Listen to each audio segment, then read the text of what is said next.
Get ready for the dictation. Start. It was suggested by the Commission that there should be a separate department for the scheduled tribes. This matter was considered in the conference, but it was generally felt that if the scheduled castes and the scheduled tribes are separated to be dealt with by different departments, there will be a good deal of duplication of work because two sets of officers will have to traverse the same area and more or less consider the same problems. It was therefore the unanimous opinion of the Conference of State Ministers that one department should deal with the problems of the scheduled castes and the scheduled tribes, and it was also agreed that there should be a separate directorate for the same. If there is a separate directorate, then it can concentrate on problems concerning the scheduled tribes. It was also suggested that this directorate, which will have to be set up in all the states and especially in states where the population of the scheduled tribes exceeds 1 million, should also look after the work relating to the denotified and the nomadic tribes, in addition to, as I said, the work relating to the scheduled tribes.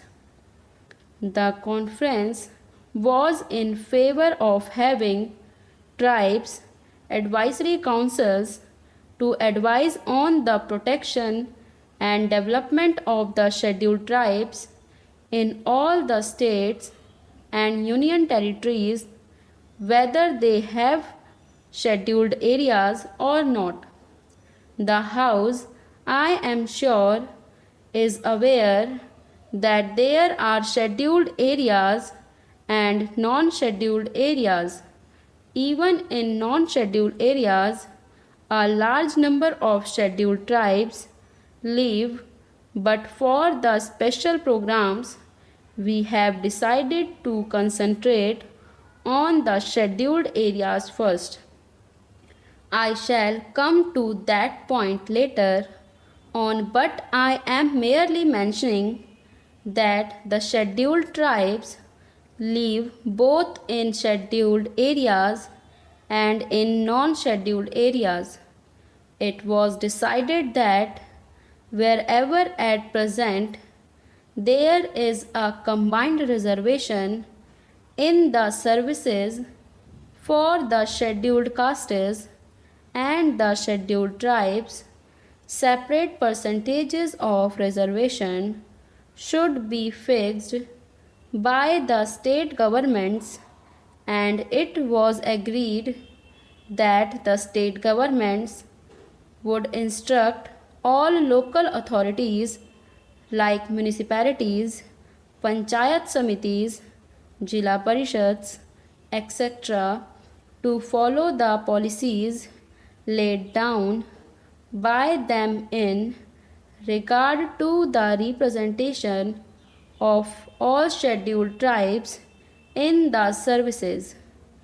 It was decided to have a small committee of officials from the Tribal Welfare Department and the different departments at the state level to ensure coordination.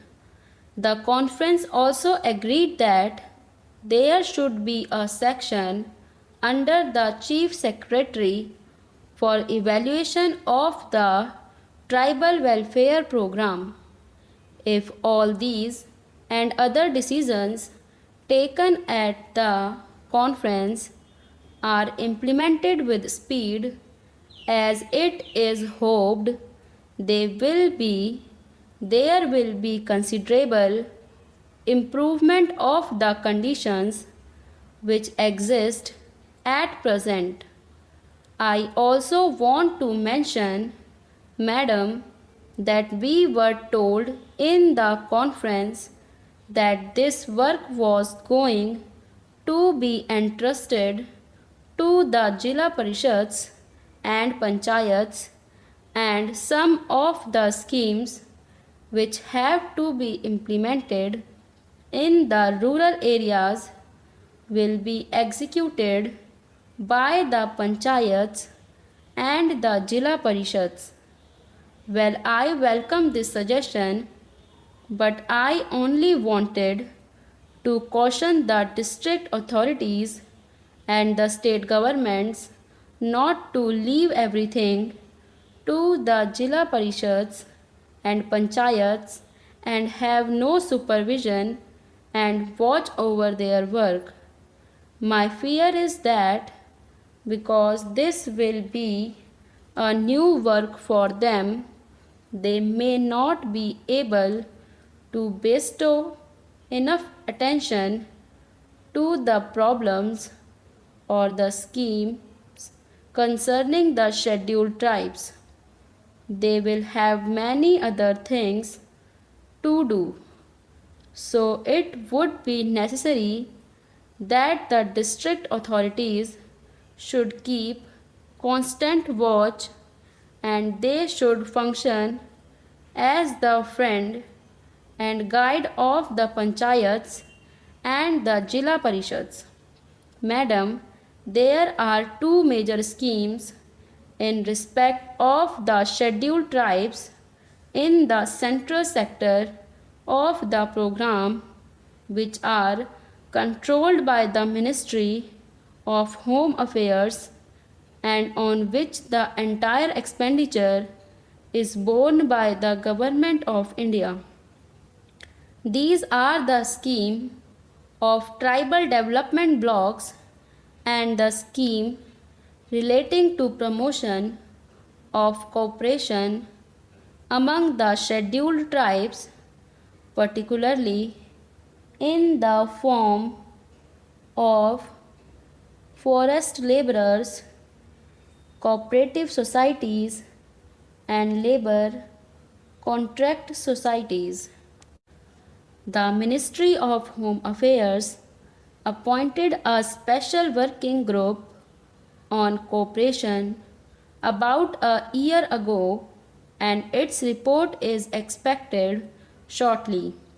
That group will make detailed recommendations regarding the organization and structure of the society and other matters pertaining to the cooperative movement in areas predominantly inhabited by the scheduled tribes. We hope that on the basis of the working group recommendations, it will be possible to energize and expand the cooperative movement in tribal areas, and that the cooperatives will become the effective instruments for promoting the economic development of those areas. The other program, which is the major one and in which a great deal of interest is being evinced by the tribals themselves, is the program of tribal development blocks. The Commission have recommended that all tribal areas, whether they are scheduled areas or not, with a concentration of tribal population exceeding 50%, should be brought under the tribal blocks.